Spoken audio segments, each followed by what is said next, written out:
So the music professor recently asked, what if Mozart had lived longer? It's an interesting question and one that opens up a few others, but I think I generally agree with him that he would never have really truly left the classical era style, but that he does make progress towards the Romantic. And alongside that, he also begins to look backward, really, at the Baroque era, especially at Bach. His music becomes increasingly contrapuntal, fugal, and I think it would have continued in that direction. We would see more fugues, more counterpoint.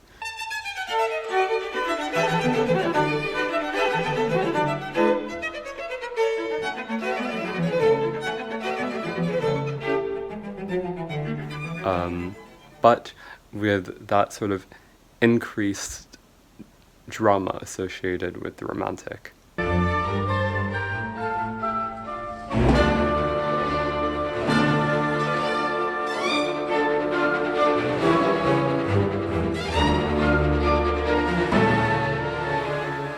More range, more expressiveness, a lack of restraint. But I think that the restraint that so defines the classical era is also so inherently tied to Mozart's music. I mean, I think that's part of its charm, is that it never really goes overboard.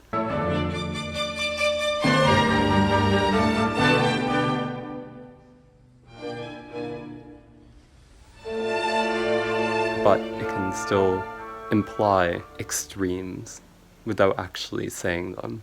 And I think that's really important to his style.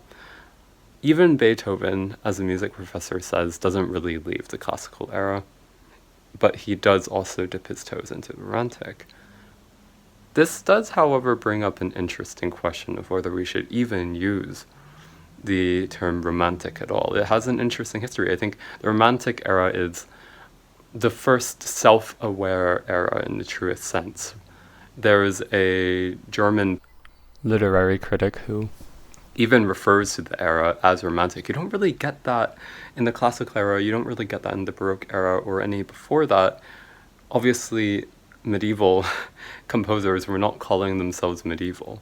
And neither were Baroque or classical era composers. Mozart, I don't think, would have said, I'm a classical era composer. It doesn't really make sense. But in the Romantic era, there comes a self-consciousness. I think people see, oh my god, Mozart is so famous, his name will be remembered forever. And that's a terrifying thought. Imagine discovering for the first time that your genius could end up in a textbook, that it would be a household name.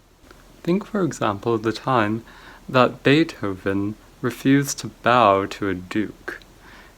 And he essentially stated that, well, no one's going to remember him, but they're going to remember me. What does that say about the music of the time?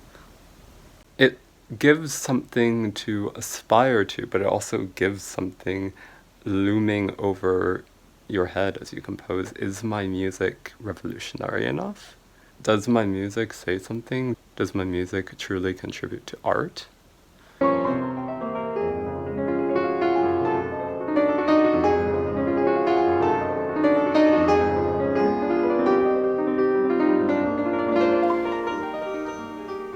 That sort of self-awareness still persists today, I think, and I think we're seeing the effects of it with very self-conscious innovations. So, yes, I think you see it with atonal music, for example, where composers deliberately break away from the system that was essentially nearly fully developed in the Baroque era. But again, should we call it Romantic?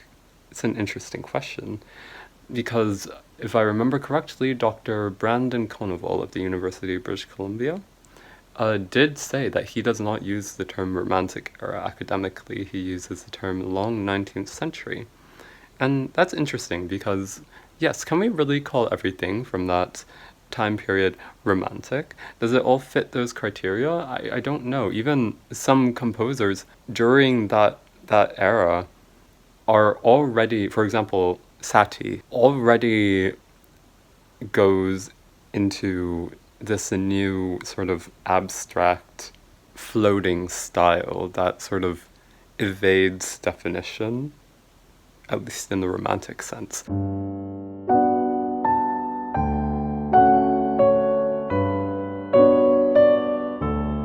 So, let me know what you think. Can we call it the Romantic era, or do we call it the long 19th century, which doesn't really roll off the tongue very well, but may be more accurate? Think, too, of just how hard it is to define an era in the first place.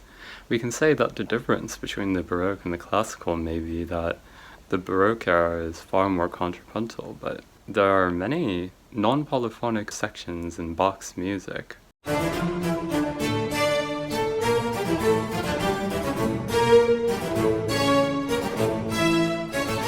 But he is still the definition of a Baroque composer. No one would argue that he is in any sense more classical. And think of the intense attention to form in the music of Felix Mendelssohn. Some would even argue that he is somewhat of a classical composer, born late, but no one would argue that he is not a romantic composer. Or a long 19th century composer.